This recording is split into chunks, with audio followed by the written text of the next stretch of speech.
사도행전 2장 1절부터 4절, 14절부터 21절 말씀.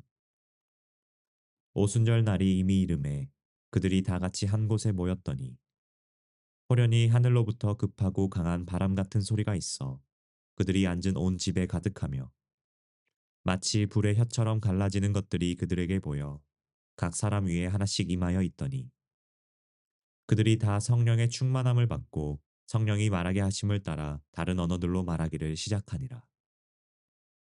베드로가 11사도와 함께 서서 소리를 높여 이르되 유대인들과 예루살렘에 사는 모든 사람들아, 이 일을 너희로 알게 할 것이니 내 말에 귀를 기울이라. 때가 제3시니 너희 생각과 같이 이 사람들이 취한 것이 아니라 이는 곧 선지자 요엘을 통하여 말씀하신 것이니 일러스되 하나님이 말씀하시기를 말세에 내가 내 영을 모든 육체에 부어주리니 너희의 자녀들은 예언할 것이요 너희의 젊은이들은 환상을 보고 너희의 늙은이들은 꿈을 꾸리라. 그때에 내가 내 영을 내 남종과 여종들에게 부어주리니 그들이 예언할 것이요 또 내가 위로 하늘에서는 기사를 아래로 땅에서는 징조를 베풀리니 곧 피와 불과 연기로다. 주의 크고 영화로운 날이 이르기 전에 해가 변하여 어두워지고 달이 변하여 피가 되리라. 누구든지 주의 이름을 부르는 자는 구원을 받으리라 하였느니라. 좋은 날입니다. 성령님께서 오늘도 여러분의 신령 가운데 큰 은혜와 평강으로 함께해 주시기를 주님의 이름으로 축복합니다. 오늘은 오순절과 성령 강림에 대한 이야기를 하려고 합니다. 첫 번째 시간에 오순절이란 무엇인가 하면 오순절 절기에 대한 전반적인 말씀을 드렸고 주로 오순절 날에 바치는 제물들과 오순절 날이 50일째라는 것을 말씀하면서 숫자의 영적 의미에 집중해서 말씀을 드렸습니다. 두 번째 시간에는 오순절과 율법, 시내산에서 모세를 통해서 하나님이 주신 십계명과 율법이 오순절날에 주신 것이었고 또 그 의미에 대해서 살펴보았습니다. 오늘은 오순절과 성령에 대한 이야기입니다. 이렇게 오순절과 연관해서 주제를 제가 만드는 이유는 오순절에 대한 티칭이 그렇게 많지가 않습니다. 유대적인 관점과 구약 성경 안에서 하나님이 오순절을 주신 정확한 의미를 사실은 많은 사람들이 모르고 있습니다. 그냥 성령 강림절, 펜타코스털 데이 이렇게만 알고 있지 정확한 오순절의 의미를 아는 사람이 많지 않다는 것을 제가 알고 있습니다. 그 사실 때문에 저 역시 연구하면서 오순절이 우리에게 주는 영적 의미가 무엇인가 하는 것을 여러분과 함께 깊이 살펴보기 위해서 주제별로 이 오순절 시리즈 설교를 준비한 것입니다. 굉장히 중요한 이야기입니다. 오늘은 오순절과 성령 강림에 대한 이야기입니다. 본문은 우리가 너무나 잘 알고 있는 사도행전 2장 1절부터 4절 그리고 14절부터 21절까지의 말씀을 살펴보면서 일단 먼저 오순절과 성령의 연관성을 살펴보려고 합니다. 2장 1절부터 4절까지 읽어보겠습니다. 오순절 날이 이미 이름에 그들이 다 같이 한 곳에 모였더니 호련히 하늘로부터 급하고 강한 바람 같은 소리가 있어 그들이 앉아 있는 온 집에 가득하며 마치 불의 혀같이 갈라지는 것들이 그들에게 보여 각 사람 위에 하나씩 임하여 있더니 그들이 다 성령의 충만함을 받고 성령이 말하게 하심을 따라 다른 언어들로 말하기를 시작하니라. 여기서 우리가 주시해야 될 것은 오순절 날이 이미 이름에 바로 그 하나님이 약속하신 시간, 타이밍이 굉장히 중요합니다. 모에딤, 절기라는 말은 모에딤이라는 뜻인데 이 모에딤이라는 것은 하나님의 정하신 시간, 카이로스 타임이라는 것이고 그 수많은 7개의 모에딤 가운데 한 가지가 오순절, 바로 샤부옷인데 이 샤부옷은 50일째, 초실절 이후부터 50일째가 되는 날에 임하는 날입니다. 하나님의 시간입니다. 우리는 하나님의 시간을 변개할 수가 없다는 것을 알 수가 있습니다. 그리고 실제로 오순절 날에 하나님이 약속하신 성령을 부어주셨다는 사실을 생각해 보면 하나님이 인간의 구원을 위해서 세상 가운데서 하실 일을 예언적으로 담아놓은 것이 바로 절기다. 절기는 예언이다. 그래서 오순절의 예언적 의미를 아는 것이 굉장히 중요한데 그 의미는 성령을 주시는 날이다 하는 것을 우리가 알 수 있다는 거예요. 자, 그러면서도 볼 수 있는 것은 하늘로부터 급하고 강한 바람 같은 소리가 났고 불의 혀같이 갈라지는 것이 그들에게 보였다. 이건 어떤 현상일까요? 하나님의 영광의 임재를 말하는 것입니다. 시내산에 모세가 하나님을 만나러 올라갈 때 하늘에 바람이 급한 바람이 불고 천둥 소리가 나고 번개가 붙이고 막 불이 번쩍번쩍하고 비슷한 현상입니다. 오늘 성경 기자가 사도행전 2장 2절 3절에서 호련히 하늘로부터 급하고 강한 바람 같은 소리가 있고 불의 혀같이 갈라지는 것이 그들에게 보였다 하는 표현은 쉐키나의 영광 하나님의 임재를 쉐키나의 임재라고 하는데 그 하나님의 쉐키나의 임재가 임하였다는 사실을 말해줍니다. 그러면서 또 여기서 볼 수 있는 것은 무엇인가 하니 모세가 하나님을 만나러 시내산 정상으로 올라갈 때 그때가 오순절이었고 그때 율법을 받았는데 이날에 예수님의 12제자가 그리고 120 제자들이 한자리에 모여서 기도했을 때 똑같은 모세가 오순절 날에 시내산 정상에 올라가서 율법을 받을 때와 똑같은 하나님의 임재가 쉐키나의 임재가 나타났고 그 가운데서 하나님이 이번엔 율법을 주신 게 아니라 성령을 주셨다 하는 이야기를 하는 겁니다. 그 증거로서 성령이 말하게 하심을 따라서 다른 언어로 말하기 시작하니라. 이 말은 바벨탑 이후에 성경을 살펴보면 70개 이상의 여러 언어로서 하나님을 아니요 그 당시에 언어 랭귀지가 하나였는데 그 한 가지 랭귀지가 70개의 언어로 갈라져 버렸습니다. 근데 성령님이 딱 임하면서 성령의 언어 방언이 시작되면서 70개의 언어가 하나로 통합되어지는 갈라진 것이 하나로 통합되어지는 역사가 임하였다는 것입니다. 그날이 오순절이라는 것입니다. 왜 임하였을까? 나중에 살펴봅시다. 이것은 하나님의 위대한 목적이 있습니다. 하나님의 나라의 일을 성취하기 위한 하나님의 뜻이 있다는 것입니다. 자, 조금 전에 제가 말씀드릴 때 오순절 날에 이것이 임하였다고 했는데 날의 중요성, 예언은 하나님의 시간에 이루어지는 성취되는 것이다. 기억하시기 바랍니다. 2장 14절부터 21절까지에서는 또 이 예언이 사실은 요엘서 2장에 기록되어 있는 것이고 그것의 성취라는 이야기를 베드로가 강하게 설교를 합니다. 한때는 죽을까가 두려워서 예수님이 겟세마네 동산에서 붙잡혔을 때 베드로와 11제자 모두 도망가 버렸죠.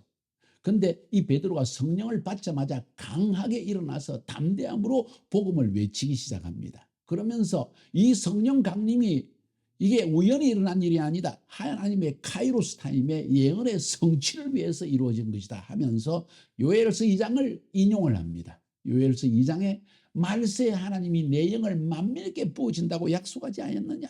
16절부터 이는 곧 선지자 요엘을 통하여 말씀하신 것이니 이르시되 하나님이 말씀하시기를 말세에 내가 내 영을 모든 육체에 부어주리니 너희의 자녀들은 예언할 것이요 너희 젊은이들은 환상을 보고 너희의 늙은이들은 꿈을 꾸리라. 그때 내가 내 영을 내 남종과 이종들에게 부어주리니 그들이 예언할 것이요.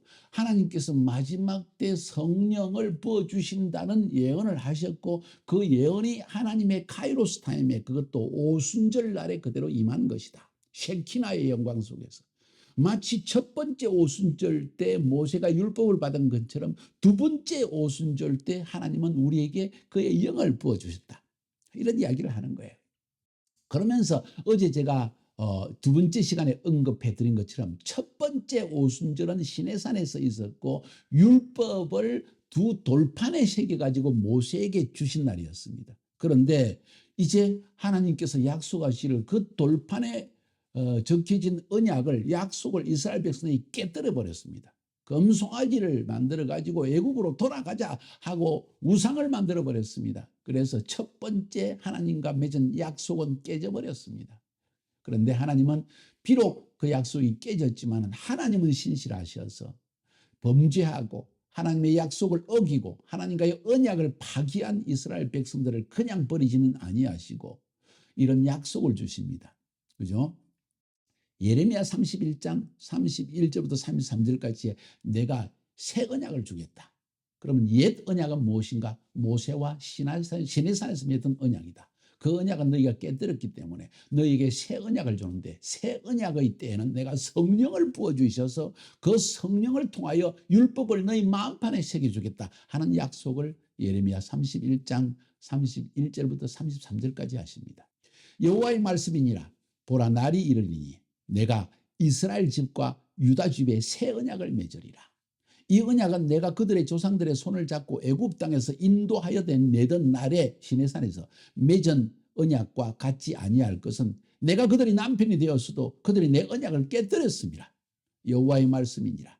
그러나 그날 후에 내가 이스라엘 집과 맺을 언약은 이러하니 곧 내가 나의 법을 그들의 속에 두며 그들의 마음에 기록하여 나는 그들의 하나님이 되고 그들은 내 백성이 될 것이라. 여호와의 말씀이니라.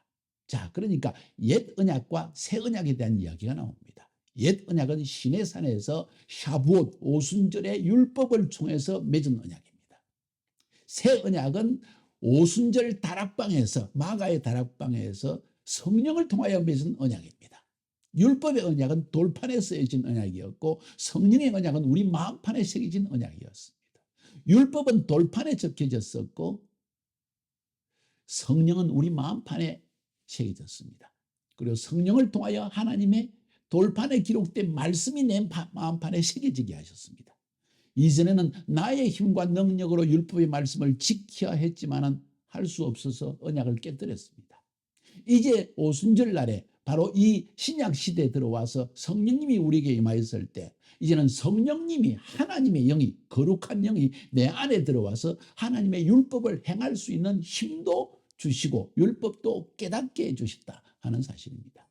여러분, 어느 시대에 살기를 원하십니까? 구약시대 시내산에서 율법의 시대, 모세를 통해서 받은 율법은 우리의 힘으로 성취해야 되기 때문에 우리는 판판이 실패하고 율법 앞에서 오히려 죄인이라는 사실만 깨달았습니다. 그런데 신약시대로 넘어와서 성령님이 우리한테 임하시니까 두 가지 일을 하십니다. 한 가지는 율법을 깨닫게 하십니다. 두 번째는 율법이 내 마음판에 새겨지게 하시고 그 성령이 율법을 지킬 수 있는 힘, 거룩한 힘을 우리에게 주십니다. 놀라운 사실입니다. 이것이 바로 오순절의 가장 중요한 의미입니다. 그래서 어제 에스겔서 36장 26절부터 27절까지도 제가 말씀을 드렸죠. 동일한 약속입니다. 예레미야 31장 31절부터 33절까지의 예언과 그 약속과 동일한 약속을 에스겔 36장 26절 27절에서는 이렇게 이야기했습니다. 또 새 영을 너희 속에 두고 새 마음을 너희에게 주되 너희 육신에서 굳은 마음을 제거하고 부드러운 마음을 줄 것이며, 굳은 마음을 제하고 부드러운 마음을 준다는 것은 율법을 자연스럽게 행할 수 있는 능력을 주겠다는 이야기입니다. 또 내 영을 너희 속에 두어, 이젠 더 이상 영이 왔다 갔다가 하나님 일을 할 때만 영적인 힘을 주고 없을 때는 그냥 또 쓰러지고, 이게 아니라 내 영을 너희 속에 두어 너희로 내 윤례를, 내 율법을 행하게 하리니 너희가 내 주규례를 지켜 행할지라. 할렐루야. 이것이 바로 성령 강림의, 오순절에 임하는 성령 강림의 중요한 목적이요, 이 오순절의 영적 의미라는 것입니다. 그러므로 우리는 지금 이제 성령을 받고 2000년이 지났습니다. 오순절 바락방에 성령이 임한 지. 그 성령님이 우리 안에 거하시고 이제는 성령의 힘을 힘입어서 율법을 성취하며 하나님을 기쁘시게 하는 그러한 삶을 살아야 된다는 것입니다. 자, 그래서 이 오순절 날에 성령 강림이 주는 의미가 무엇인가? 성령의 체험이 주는 의미가 무엇인가? 성령 강림의 목적이 무엇인가 하는 것을 한 몇 가지로 살펴보려고 합니다. 첫 번째, 이미 앞에서 말씀드린 것처럼 율법을 우리 마음판에 새겨주시는 겁니다. 그 말은 하나님의 법이 내 마음판에 새겨지니까 우리가 하나님을 인식하게 되어집니다. 하나님을 깨닫게 되어집니다. 하나님의 우리에게 주신 성경 말씀을 깨달을 수 있게 되어집니다. 제가 예수 믿기 전에 하나님을 알기 위해서 성경을 혼자서 연구했습니다. 스터디했습니다. 깨달을 수가 없었습니다. 그런데 성령을 받고 난 이후로 누가 해석해 주지 않는데도 성경을 읽는데 너무나 꿀송이처럼 달아서 눈물이 줄줄줄줄줄 6개월 동안을 막 눈물이 줄줄줄줄 흘러내렸다는 사실이에요. 성령님이 나에게 하나님의 말씀을 깨닫게 하시고 성경을 통하여 하나님을 알게 해주시더라는 거예요. 여러분, 성령 받아야 합니다. 성령님의 강림을 체험해야 됩니다. 2000년 전에 오순절 다락방에서 임한 성령님 지금도 변함없이 우리에게 계속 주어지고 있습니다. 구하는 자에게 주십니다. 사랑하는 여러분, 오늘 그 성령을 나에게 부어달라고, 성령으로 충만하게 해달라고, 성령님의 충만함이 내 안에 늘 지속되게 해달라고 여러분 기도하지 않겠어요? 매우 중요한 이야기입니다. 그래서 이 율법을 마음판에 새겨 주심으로 말미암아 하나님을 알게 되고 성경 말씀을 깨닫게 되어지고 하나님의 뜻을 알게 되어지고 하나님의 계시를 알게 되어지고 하나님의 부르심과 하나님의 비전이 무엇인지를 알게 되고 뿐만 아니라 하나님의 뜻을 이루기 위해서 하나님의 부르심을 성취하기 위해서 열정적으로 살아갈 수 있는 힘을 주시는 분이 성령님이라는 거예요. 할렐루야. 제일 중요한 것은 하나님의 말씀을 깨닫게 하신다. 율법을 마음판에 새겨 놓았기 때문에. 그게 하나님께서 오순절에 성령을 체험하게 하신 중요한 이유라는 거예요. 성령 강림을 허락하신 목적이라는 겁니다. 두 번째, 좀 더 본문의 중심적으로 좀 말씀을 드리면 사도행전 1장 8절에 뭐라고 기록한지 보세요.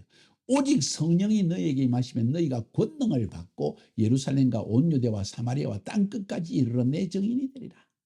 그러니까 첫 번째로는 율법을 마음판에 새기기 위한 것이었고 에스겔서와 예레미야서에 말한 것처럼, 두 번째로는 증인의 권능을 주기 위한 것. 우리가 예수는 그리스도시다. 예수는 구원자시다. 예수님은 곧 재림하셔서 세상을 심판하실 것이다 하면서 나는 그 예수를 만난 자요. 예수를 믿는 자다. 난 예수님이 내 삶 가운데 행하신 일을 간증하는 증인이다 하는 증인이 될 수 있는 능력을, 권능을 주신다는 겁니다. 그게 두 번째 성령 강심을 허락하신 목적입니다. 복음 전도를 위해서 예루살렘과 온 유대와 사마리아와 땅끝까지 복음을 전가하는 증인 될 수 있는 권능, 두려워하지 않고 부끄러워하지 않고 죽음을 두려워하지 않고 그리스도의 복음을 전가할 수 있는 권능을 주신 것이 바로 이 오순절 성령 강림의 중요한 목적이라는 것입니다. 그래서 성령을 체험한 사람은 정말 부끄러움이 없이 정말 담대하게 내 안에서 쏟아나오는 하나님을 만난 체험을 사람들에게 나의 신앙 고백을 끊임없이 쏟아내게 되어 있는 것입니다. 이 일을 하나님은 이 오순절 다락방에 행하셨습니다. 그래서 처음으로 성령받은 120명의 제자들이 성령받은 그날에 어떻게 보면 교회가 시작된 거예요. 여기서 교회의 존재 목적도 알 수가 있습니다. 왜 교회가 존재합니까? 증인들을 준비하고 증인들을 파송하기 위해서, 증인으로서의 사역을 하기 위해서 교회가 필요한 거예요. 나중에 말씀드리겠지만 사도행전 2장에서 이 예루살렘 교회가 탄생되어졌고 사도행전 8장에서 성령 강림하면서 사마리아 교회가 임하였고 사도행전 9장에서 바울이 성령 충만을 받아서 나중에 안디옥의 교회를 세우고 사도행전 10장에 보니까 고넬료의 집안에서 성령이 임함으로 말미암아 또 고넬료 집이 교회로 변화되어지고 사도행전 19장에 보니까 성령도 받지 않는 에베소의 교인들이 성령 받으면서 복음 전도를 강하게 하는 교회가 되어졌다. 이런 이야기가 쭉 흘러나옵니다. 자, 두 가지를 말씀드렸어요. 오순절의 성령 강림의 중요한 목적, 첫 번째는 율법을 마음판에 세우기 위해서, 새기기 위해서. 두 번째는 복음을 전가하는 증인 되는 권능을 주기 위해서. 세 번째로, 왜 하나님께서 오순절날에 우리에게 성령을 선물로 주셨는가? 그것은 신랑 되신 예수 그리스도께서 다시 오시는 그날을 인내하며 기다리라는 표식으로, 그 징표로 우리에게 주신 것이 성령이라는 거예요. 호호, 이건 놀라운 이야기입니다. 여러분, 유대인의 혼인잔치에서 이 귀한 사실을 볼 수 있습니다. 유대인은 혼인잔치를 할 때 신랑이 아버지 집에 가서 신부를 위해서 자기들이 살 집을 예비합니다. 아버지 집에 가서 그들이 살 처소를 예비하러 가는데 가기 전에 신부에게 선물을 징표로 주고 갑니다. 내가 곧 올 테니까 기다리라. 어떻게 기다립니까? 당신 없이 어떻게 삽니까? 나하고 똑같은 성령을 너에게 선물로 준다. 사실은 혼인잔치 때 그 선물을 주고 가는데 그 선물을 마탄이라고 합니다. 성령님은 성령의 선물을 받아라 하고 베드로가 사도행전 2장 40절인가 40몇 절인가 나오거든요. 성령을 선물로 받아라. 마탄을 받아라. 이 마탄, 그때 마탄이란 말의 의미는 혼인잔치 때 신랑이 신부에게 이 마탄, 성령의 선물을 주고 가면 내가 곧 와서 너를 내 아버지 집에 데려갈 테니까 내가 올 때까지 기다리라 하는 의미라는 것입니다. 자, 그러니까 오순절 다락방에서 초대교회의 성도들이 120명의 제자들이 이 성령을 선물로 받았다는 것은 주님이 다시 오셔서 우리를 영원한 하나님의 나라로 데려갈 때까지 이 땅에 살면서 성령님을 쳐다보면서 성령님을 바라보면서 성령님과 함께 힘입어 살아가면서 주님의 재림 때까지 우리를 깨끗한 몸으로 신부의 깨끗한 몸을 지키면서 거룩하게 기다리라는 것을 의미하는 것입니다. 이야, 이거 굉장히 중요한 의미가 있는 겁니다.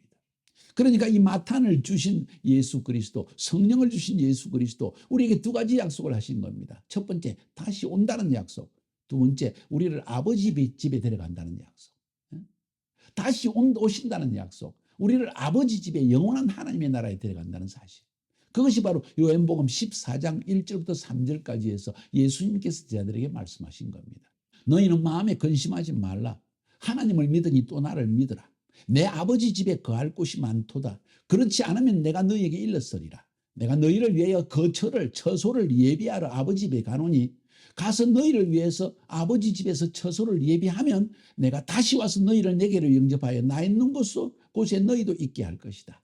바로 이 이야기를 하고 있는 거예요. 주님이 제자들에게. 그러니까 이 성령 오순절에 임하신 성령 강림은 바로 우리에게 주님은 곧 다시 오신다. 그 선물로 성령을 주셨다. 이 성령을 바라보며 성령님과 함께 살면서 기다려라. 거룩한 신부들아 하는 이야기인 것입니다. 여러분, 거룩한 신부입니다. 그분을 기다려야 합니다. 그러므로 여러분 속에 있는 성령님을 여러분이 굉장히 귀중히 여겨야 됩니다. 여러분 속에 있는 성령님은 단순한 것이 아닙니다. 이거 그냥 선물의 수준을 넘어서서 신랑 대신 그분이 올 때 그 선물을 보여야만 우리는 아버지 집에 갈 수 있다는 거예요. 이해가 되시나요? 여러분과 저는 이렇게 선물을 받은 사람들입니다. 그렇습니까? 그렇지 않습니까? 할렐루야. 자, 그러면 이 오순절에 대한 성령의 약속은 누구에게 주신 것인가 하는 것을 한번 살펴보는데, 이 약속은 두 번 성취된다는 것을 우리가 알 수가 있습니다. 오호, 이건 무슨 말인가? 오순절 다락방에 2000년 전에 성령님이 임하였으면 이미 약속이 성취된 것이 아닌가? 맞습니다. 그런데 또 한 번 더 성취되어져야 됩니다. 그건 무슨 말인가? 잘 들어보세요. 오늘은 예레미야서 31장을 읽어봤죠. 거기서 여러분이 혹시 느끼는 것이 무엇입니까? 만약 예레미야서 36장을 16절부터 38절까지를 여러분이 쫙 한번 눈으로 읽어보면 그중에 중요한 부분은 제가 이야기하겠습니다. 24절부터 28절까지 제가 읽어볼게요. 내가 너희를 여러 나라 가운데서 인도하여 내고 여러 민족 가운데서 모아 데리고 고국 땅에 들어가서 맑은 물을 너희에게 뿌려서 너희로 정결하게 하되 곧 너희 모든 더러운 것에서와 모든 우상 숭배에서 너희를 정결하게 할 것이며 또 새 영을 너희 속에 두고 새 마음을 너희에게 주되 너희 육신에서 굳은 마음을 제거하고 부드러운 마음을 줄 것이며 또 내 영을 너희 속에 두어 너희로 내 율례를 행하게 하리니 너희가 내 규례를 지켜 행할지라. 내가 너희 조상들에게 준 땅에서 너희가 거주하면서 내 백성이 되고 나는 너희 하나님이 될 것이다. 굉장히 중요한 이야기입니다. 그 다음에 에스겔 37장으로 넘어갑니다. 제가 일부러 중요한 부분만 이야기할게요. 37장, 에스겔에서 37장은 우리가 너무나 잘 알고 있는 장입니다. 에스겔 골짜기에 마른 뼈가 하나님의 영이 후 하고 들어가서 살아나는 이야기, 이스라엘이 회복되는 이야기입니다. 12절, 13절, 14절에 보니까 그러므로 너는 대언하여 그들에게 이르기를 주 여호와께서 이같이 말씀하시기를 내 백성들아 내가 너희 무덤을 열고 너희로 거기에서 나오게 하고 이스라엘 땅으로 들어가게 하리라. 내 백성들아 내가 너희 무덤을 열고 너희로 거기에서 나오게 한즉 너희는 내가 여호와인 줄 알리라. 내가 또 내 영을 너희 속에 두어 너희가 살아나게 하고 내가 또 너희를 너희 고국 땅에 두리니 나 여호와가 이 일을 말하고 이룬 줄을 너희가 알리라. 여호와의 말씀이니라. 자, 36장과 37장을 제가 읽을 때 여러분이 뭘 느꼈나요? 두 가지의 중요한 사실을 하나님은 예언하셨습니다. 한 가지는 마지막 때 이스라엘 백성이 온 땅에 흩어진 이스라엘 백성을 다시 이스라엘 땅으로 돌아가게 하겠다 하는 약속. 그들이 이스라엘 땅으로 돌아갔을 때 그들이 모였을 때 내가 새 영을 부어주어서 그들이 거기에서 내 백성이 되고 나는 그들의 하나님이 되겠다. 그리고 마치 죽은 것 같은 이스라엘이 에스겔 골짜기에 마른 뼈와 같은 완전히 죽어서 이제는 살 소망이 없는 이스라엘 백성에게 하나님이 내가 내 영을 훅 불어넣어서 살아나게 하고 큰 군대가 이루어지게 하겠는데 그 일을 어떻게 하느냐? 내 영을 부어주겠다. 그 약속을 지금 하고 있다는 사실이에요. 여러분, 이거 굉장히 중요한 말씀입니다. 뭔 이야기입니까? 오순절 날에 성령이 임한다는 약속은 요엘 선지자를 통해서 하셨습니다. 2000년 전에 성취되어졌습니다. 그래서 이미 오순절에 이 샤부옷의 예언적인 약속은 첫 번째로 성취되어졌는데 이건 주로 이방인들을 위한 것이었습니다. 왜냐하면 그때부터 시작해서 이방인에게 복음이 전거되기 시작한 것입니다. 물론 유대인인 베드로와 12 지자들 120명의 문도들도 다 함께 성령을 받았습니다. 그러나 시작일 뿐입니다. 그것이 계속 성령이 지금까지 2000년 동안 주어지고 있는데 마지막 때 culmination, 정점이 오는데 그 정점에 하나님이 이 영을 누구에게 부어주시는가? 유대인에게, 이스라엘에게 부어주신다는 거예요. 그 성취가 아직 남아있다는 거예요. 그 약속이 아직도 남아있다는 것입니다. 그 예언은 아직 성취되어져야 된다는 것입니다. 그러니까 첫 번째로 2000년 전 오순절 다락방에서 성령은 임하였고 그때부터 한국 민족에게, 중국 민족에게, 미국에 있는 사람들에게, 미국 민족들에게, 그 다음에 또 여러 민족들에게 차례적으로 막 성령님이 임하더니 마지막 때 누구에게 임하느냐? 아람 민족에게 임하고 그 다음에 유대인에게까지 임하면 끝이 온다는 거예요. 어찌 보면 이 성령님이 좀 더 민족별로 막 강하게 부어지시는 게 아닌가 하는 생각도 저는 하게 됩니다. 카자흐 민족에게도 러시아 민족에게도 이미 성령의 임재가 있었다는 사실을 아시겠죠. 여러분, 이것이 하나님께서 하시는 일입니다. 그래서 지금 우리가 이 오순절 날에 바라보아야 할 것은 하나님 남아있는 한 가지의 약속을 이제는 성취하여 주시옵소서. 그 말은 주님 어서 오시옵소서 이 말이에요. 스가랴서 12장에서 13장에서 제가 말씀을 드렸잖아요. 마지막 때 하나님이 새 영을 부어주셔서 이스라엘 민족 전체가 하나님 앞에 회개하는 때가 온다고 스가랴서 12장에 있는 말씀입니다. 12지파의 족속별로 하나님 앞에 나가서 회개를 하더라는 거예요. 영이 임하니까. 그리고 십자가에 죽인 예수가 바로 메시아였다는 사실을 깨닫고 통회자복하고 회개함으로 말미암아 죄를 씻음받는 역사가 스가랴서 13장 1절에 나타난다고 제가 말씀드렸어요. 이해가 되십니까? 엄청 중요한 이야기입니다. 이제 그 약속의 성취만 남았습니다. 왜?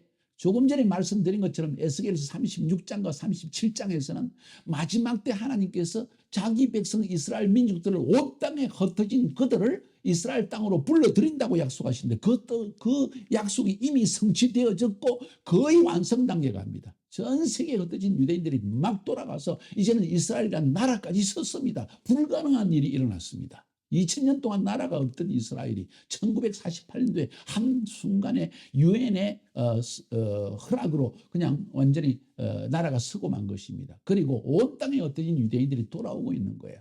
그 약속이 성취된 겁니다. 내가 너희들을 온 땅에서 끄집어 와서 이스라엘 땅에 데려갈 것이다. 그 다음 약속이 남아있는데 내가 내 영을 너희에게 부어줄 것이다. 여러분, 이스라엘 민족들에게 하나님의 성령이 임하고 예수를 믿어 영접하는 그때가 오면 완전 마지막 중에 마지막 주님이 곧 내일도 재림할 수 있다는 사실을 인식하는 것이 중요합니다. 여러분, 오순절과 성령 굉장히 깊은 의미가 있습니다. 우리에게는 하나님의 율법을 행할 수 있는 능력을 주시고 복음을 전할 수 있는 권능을 주시고 뿐만 아니라 또 뭐라 그랬죠? 네. 신랑 되신 예수님이 재림할 때까지 우리 안에 거하면서 우리가 믿음에 떠나지 않도록 지키시는 분 성령님이시다. 이야, 놀라운 일입니다, 여러분. 이게 성령님이 우리 가운데 행하신 일입니다. 이것이 오순절의 중요한 의미입니다. 성령 받아야 합니다, 여러분. 성령 체험해야 됩니다. 그 성령님을 기다리면서 그 성령님과 동업하며 살아야 됩니다. 성령님의 음성에 귀를 기울이며 살아야 합니다. 승리하시기를 주님의 이름으로 축복합니다.